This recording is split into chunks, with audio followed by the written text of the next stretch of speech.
Ano, what's up sa inyo mga pangat? Welcome back to our channel. Siyempre, nandito tayo mga pangat sa Banyas.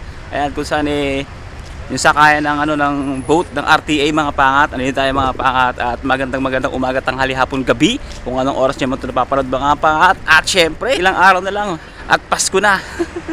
At ngayon is alas 8 ng umaga mga pangat. Actually, hindi ako makatulog. Kanina pa tayo nagmumuni-muni dito sa lugar na to. At sinisilip natin yung ganda ng dagat mga pangat, no, sa umagang kay ganda. Good bless morning sa inyong lahat dyan.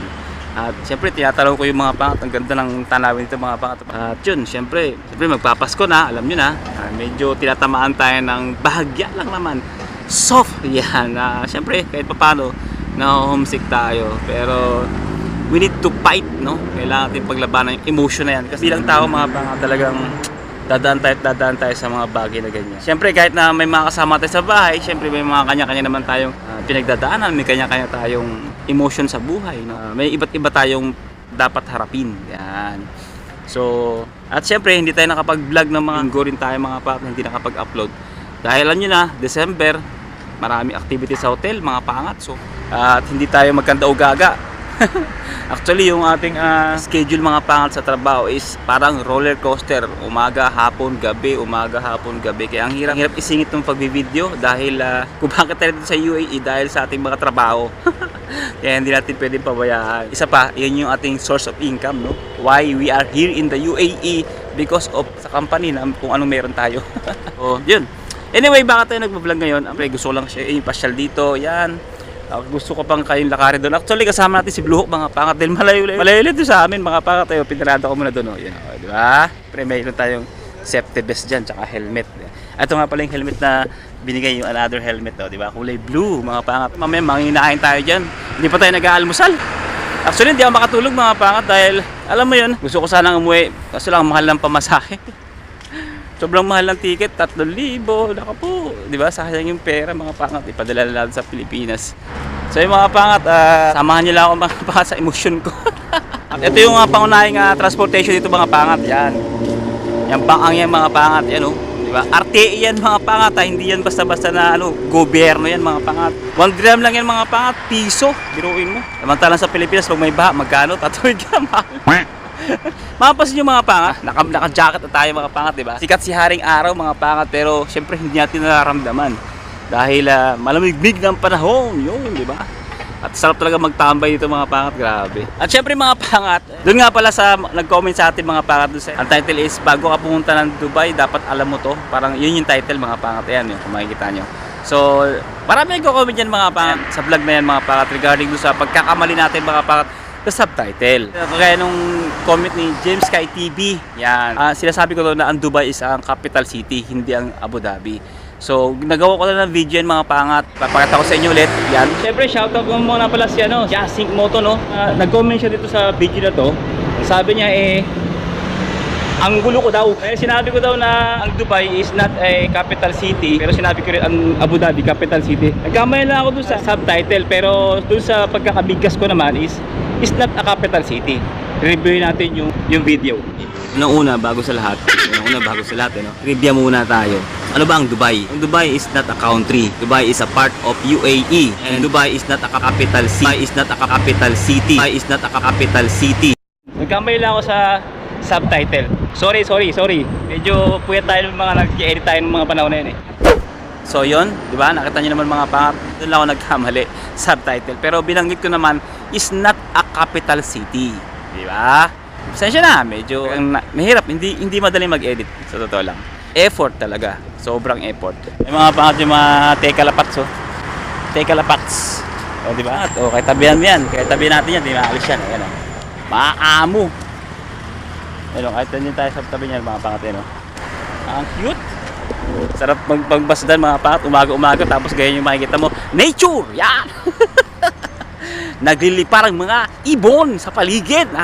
Wala ng stress kaya mga pangat sa mga homesick dyan. Labas kayo sa kwarto nyo. Para makita nyo yung magandang bagay na dapat nyo makita, no, na ginawa ng Diyos para sa atin. Yun! Para hindi tayo ma-homesick. Ganda ng tanawin mga pangat yun, di ba? At ayun mga pangat, tira mo yung transportation ayun, di ba? Bago dating mga galing doon sa kabila, papasok yan mga pangat dito dyan sa Banyas kasi marami establishment dyan. Nakatrain sila doon, papasok sila dito, 1 dirham lang pamasahe, di ganda, di ba? Wala, naisingit ko lang. Ito yung sinasabi ko mga pangat, no? Na darating yung mga panahon na ganito, magpapasko, magbabago ang taon, tapos malayo ka sa pamilya mo.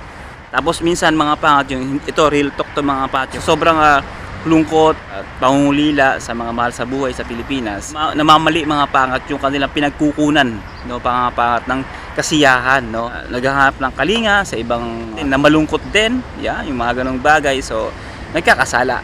And then yung iba naman nalulung sa bisyo, di ba? Yun yung binabanggit ko ng mga nakaraang vlog natin mga pangat na pag mag-a-abroad kayo, no, tatamaan kayo ng homesick. Ako mga pangat 7 years na pero tinatamaan pa rin ako, siyempre. Gaya niyan, no? Yung anak kong bunso. So, dati, ang liit lang. Ngayon, binatil yun mga ganon. Gusto mong yakapin, gusto mong puntahan, gusto mong, alam mo yun? Alam niyo yun, yung feeling na ganon, di ba? Alam niyo naman yun siguro. At kaya, bilang isang OFW, hindi talaga matatawaran yung sakripisyo na ginagawa natin dito sa ibang bansa, no? Lalo na kung yung bansa na pupuntahan mo, sobrang stick. Tapos, malungkot na bansa. Yung hindi kagaya ng Dubai na malaya. Ito nga Dubai, mga pangat, malaya pa actually. Kumbaga, lahat magagawa mo. Kumbaga, may Christmas din, no? Pwede kayo mag-celebrate. Gusto mo magsimba sa simbahan na gusto mo. Kung ano yung religion mo, makakapagsimba ka, no? So, pero, ganun pa man, tinatamaan pa rin tayo ng homesick. Talagang ganun. Hindi mawawala yun, mga pangat, bilang isang OFW, no? Pero anyway, fight lang, syempre. Hindi tayo pwedeng patalo dyan, mga pangat. Kailangan good vibes pa rin tayo, di ba? Syempre, Rogin TV tayo, Pero, deep inside, ang lungkot. Alam mo, gusto mong umuwi pero hindi ka makauwi dahil ang mahal pamasahe. Ayun mga patay, bago nating naman, di ba? Transportation sa Dubai, di ba? Yan, iba turista yung mga pangat, pero iba hindi, di ba? Nagpapa-shoutout nga pala si Maestro Mekaniko, yan! Nandito yung mga pangat sa UAE.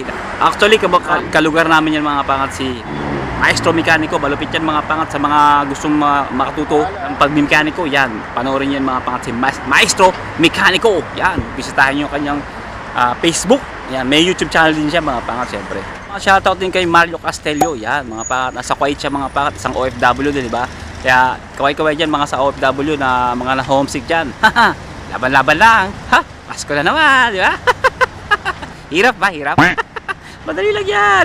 Labas ka lang yan sa lugar mo, tapos magtatakbo ka, maglalakad ka, malamig mo ng panahon ngayon, Buti pa yung mga kalapati mga pangat, masaganang Pasko na sila, o di ba? Masaya mga pangat. At syempre, shoutout din kay Empreno TV. Shoutout sa iyo. Yan, di ba? Nandito tayo mga pangat sa paligid ng kalapati. Yan, dami, At syempre mga pangat, ito na naman mga pangat yung mga tanong ng mga tanong. Mga paulit-ulit na mga nagtatanong mga pangat. At ito sasagutin naman natin. At syempre, shoutout nga pala kay Jergens Gaming. Yan, shoutout sa iyo. At si Roger, ask ko lang kung bawal ang Messenger for video call, pwede kayong gamitin ng Zoom, Skype, or WhatsApp for video call. Ok lang ba yon? Yun mga pangat. Ang WhatsApp mga pangat, hindi pwedeng pang video call dito sa UAE. Pwede lang siya mga pangat, mag voice message kayo at saka message. Ayun lang mga pangat. Pero ang video call, bawal kagaya ng Messenger. But ang Zoom mga pangat, pwede yan. Skype, pwede. Video call yan mga pangat. Actually kung napanood nyo ito panoorin nyo ito mga pangat. Bisitahin nyo ito. Yan. Andyan lahat. Nabanggit ko na yan mga pangat yung mga tungkol sa apps. Kaya nga nag-vlog ako ng ganyan Yan na kayo pumunta ha. Bisitahin yan. Andyan sa mga comment section. Nalagay ko na mga pangat. Yung tungkol sa apps ha. Diyan shoutout kay AJ. Yun mga pangat. Ito na naman. Tungkol na naman sa trabaho. Sabi niya is, hello po, hoping po na mabasa mo po comment ko regarding po sa topic sa video. Yun mga pangat, tinatanong niya yung kung fresh graduate or walang experience is magkatrabaho agad dito sa Dubai, pwede ba? Yun ang malupit na tanong doon. Kasi napanood niya mga pangat yung ating prinsesa. Yan, no? Nakarating dito sa Dubai, fresh graduate and no experience. So, nakapasok ang trabaho. So, masagot ko dyan, o masasabi natin dyan, nowadays mga paangat, no, because of a lot of expat na dumarating mga paangat sa UAE, taon-taon, buwan-buwan, araw-araw actually, nagkakaroon ng malaking kompetensya. Hindi lang mga Pilipino mga pangat, kundi African, Indian, Pakistan, European, napakarami din. So, sa fresh graduate mga pangat, pwede, possible. Yung iba, may mga kakilala na, may mga kamag-anak na pupunta rito. So, nire-refer, ganon. Mostly, may mga ganong sitwasyon. Pero mayroon ding hindi mga pangat na talaga nagsusumikap at nakakapasok. Pero mga pangat, pahirapan. Kung ako, na fresh graduate, mas mabuting magkaroon muna ako ng experience sa bansang kung nasaan ako para may laban, no? Kasi pag may karanasan ka na, experience ka na sa trabahong papasukin mo, mas madali ka ma-hired kasi nga hindi ka kailangan turuan pa, konting familiarization ng recall na sa mga bagay-bagay sa location or whatever, mga pangat na papasukin mong trabaho, madali ka ma-hired kasi nga may experience ka na. Ang hirap makipagkompetensya mga pangat sa yung mga experience na bukod sa credentials, pwede mag-apply kayo. Tapos ilang kayo aplikante, and then yung mga kalaban mo, yung mga kasama mo mga aplikante is mga matataas na year of experience, lihado ka na, no? So sa daming mga pangatang expat na nagpupunta rito sa Dubai, so mahirap.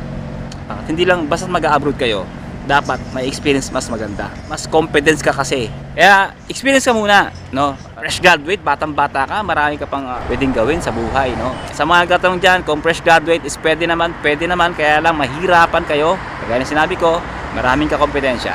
Kaya, kuha mo na experience. Yun, di ba? Salamat sa comment. At syempre, comment po more. At pag-usapan natin ang mga bagay-bagay na gusto nyo malaman dito sa Dubai o buhay OFW sa UAE. Yan! Nag-i-enjoy talaga ako mga papunorin itong mga kalapati na to. Kaya ako pa binabalik-balikan. Eh, no? Ang sarap-sarap ng buhay nila mga pakat. Wala ka problema. Di ba? Tabihan nga natin. Punta tayo dito. Oh, di ba? Ayan na sila. Oh, di ba?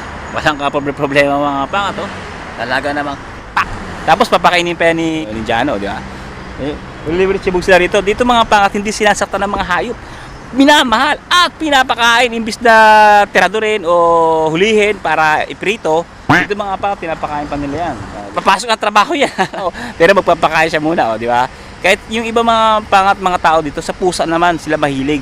Pinapakain nila yung pusa, o sa kanila naman, binibigyan ng pagkain. Papasok pa trabaho yan mga pangat, ha? Ganyan ang mga tao dito, mga pangat. Hindi nananakit. Sa Pilipinas, hindi ko maintindihan, no? Ito, medyo, ano lang tayo, real talk lang. Pag ano tayo, tropical country. May mga gubat, o bundok. So, meaning, maraming hayop. Ba't nakakapagtaka lang mga pangat? Parang ignorante sa ibon. Kung ano makita, may ibon, titirado rin. Samantalang itong mga pangat, itong UAE mga pangat, ang alam ko ang ibon lang na nandito dati is yung falcon, no? Falcon. Kaya yun yung pambansang ibon nila, falcon. Pero itong mga kalapati na to mga pangat, binili yan eh. Kumbaga binili yan dito. Kasi itong mga kalapati na to, hindi naman ito makakalis dito eh. Tsaka iba pang mga ibon, mga pangat na hindi na makakalis, yung hindi nagmamigrate. Yan, talagang hindi nila sila dito. Kaya minsan yung iba mga pangat ng mga ibon, yung kalapati namamatay pagka summer, sobrang init kasi. Hindi nila kinakaya. Pero mabilis naman sila dumami.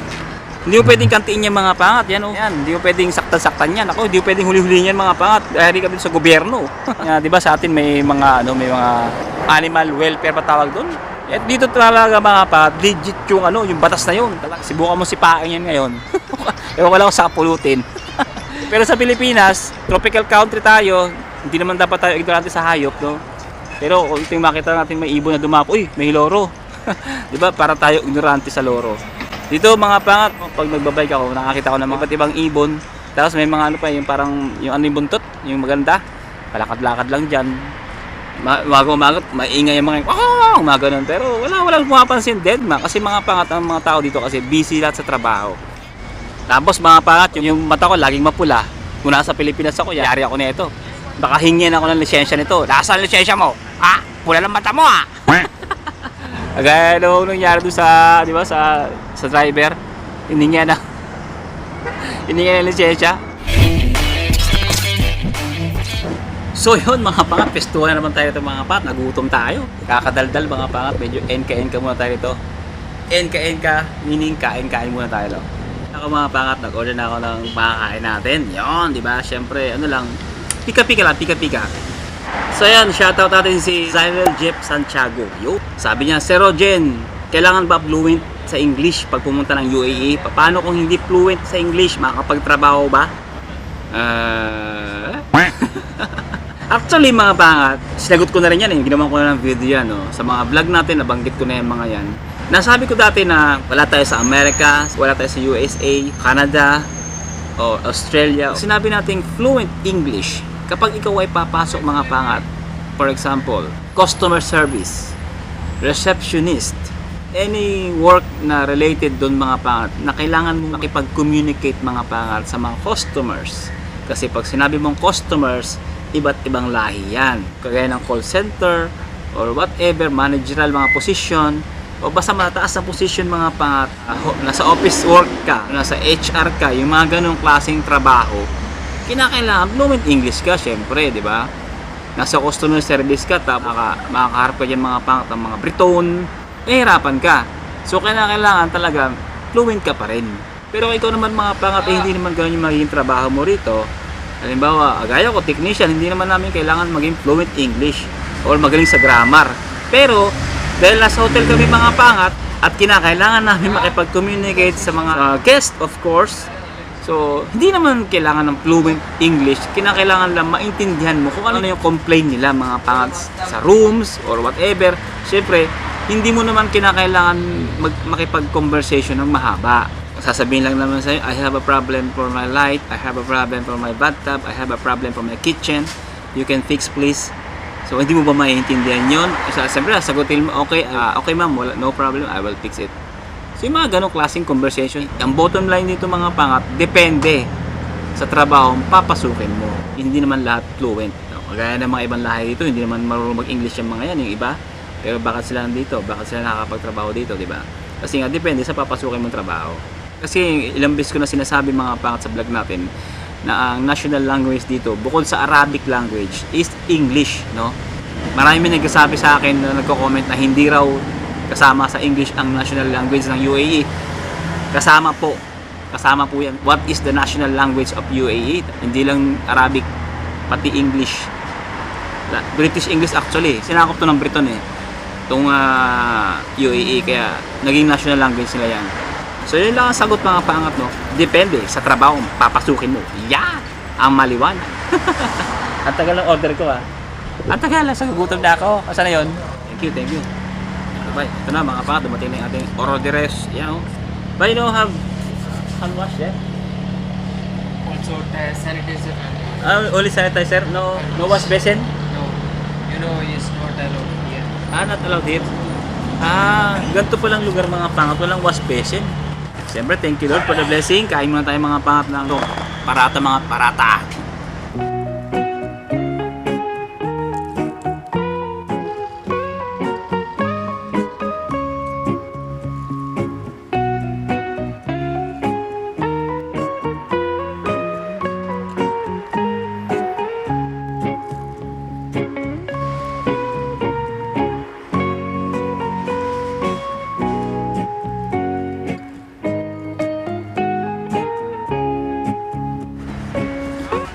So mga pangat, shoutout din natin si Antoinette Cabandog, yan. Sabi niya mga pangat, pa-shoutout po Sir Rogen. Very inspiring po ang mga vlog nyo. Here po ako sa Dammam, Saudi. As a housekeeper, 3 months ongoing. But after contract, gogora na po ako dyan. Ha ha ha ha. Ito yung maganda mga pangat eh. Pag consistent ka mga pangat, ito yung mangyayari. Accident ko lang po talagang na-click yung video nyo while scrolling. Yun yung algorithm mga pangat, di ba? Kaya pag consistent ka sa ginagawa mo, si algorithm mismo o si YouTube mismo yung mag-descend sa mga tao. Yan, tuloy natin. Ito yung maganda. Tapos po, naging interested na po ako sa lahat ng mga vlogs nyo. Super duper nakaka-motivate. Keep safe po palagi at patuloy pa kayo sa pagbablog. Sana po ma-meet ko po kayo in person. Yun, di ba? Maraming salamat sa mga nakaka-appreciate kapangat natin, mga subscribers natin, mga viewers natin, mga pangat na mga sumusuporta, ay inspire, nag-good vibes. Maraming salamat siyempre sa may kapal na binibigyan tayo ng knowledge lagi mga pangat sa ating pagbibideo, sa ating content mga pangat. Patuloy na lakas ng loob kahit na kagaya ngayon na-homesick tayo, pero we need to fight for that emotion, no? Maraming salamat siyempre sa blessing na binibigay sa atin mga pangat everyday ng amang nasa langit. Yun, kaya tayo may lakas, wisdom na sa mga content na ginagawa natin. Actually mga pangat, sa mga content na ginagawa natin, nagpe-pray tayo siyempre para bigyan tayo ng knowledge ng Panginoon, ng Diyos na amang nasa langit. Yun. Yan ang mga pangat. Kung mapapansin nyo mga pangat, suot ko yung isang bigay na helmet sa atin mga pangat. Ayun, o di ba? Yan mga pangat yung kay sasawa ni Sir Kaizen. Yan. Salamat sa iyo madam sa binigay mo sa akin tong helmet mo. Yan, ginagamit natin ngayon mga pangat. Ay mga pangat, nagbablog tayo mga pangat habang nagbabay, no? Oh, di ba? Walang katao-tao sa paligid, walang sasakyan, meron lang mga nakaparada. Yan. Siyempre mga pangat, uwi na tayo mga pangat at siyempre salamat sa pagsama sa akin. At siyempre sinamahan nyo ako sa aking homesick time, emotion time. Ganoon talaga mga pangat, no? Pero yun, ganoon talaga. Sa darating na araw ng Pasko mga pangat, sabay-sabay nating labanan ang homesick. At syempre, ang lungkot sa araw ng bagong taon mga pangat. Syempre, galaw-galaw lang para mawala yung homesick na yan. At syempre, jogging-jogging, takbo-takbo sa labas, at meditate. At syempre, huwag nating kalilimutan na gusto natin magsaya, dapat in the right way. Yung, di ba? Yan ang mga pangat. Syempre, ganito lang itong vlog na to. At think positive lang, good vibes. God bless you all. To God be the glory. At syempre mga pangat, see you at the next one. Let's go! Ganda ng mga patang paligid. Walang katao-tao. Tahimik na tahimik. Kasi mga nasa trabaho lahat. Sulong-sulo mo ang kalsada. Ang sarap magbisikleta habang nagbablog. Walang istorbo sa daan. Kaya mo, no look, walang problema. Ibangin mo ang iyong sarili. Labanan mo ang lungkot. What the beautiful day. What the beautiful sun. What the beautiful winter. What the beautiful sea. Diba? Lahat ng mga ganda mga pangat, diba? Lahat yan mga ganda mga pangat sa paningin. Kaya huwag tayong malungkot. Labanan natin ang lungkot sa araw ng Kapaskuhan at sa araw ng bagong taon na hindi natin kasama ang ating mahal sa buhay. Let's go. Baliw na naman. Bye-bye!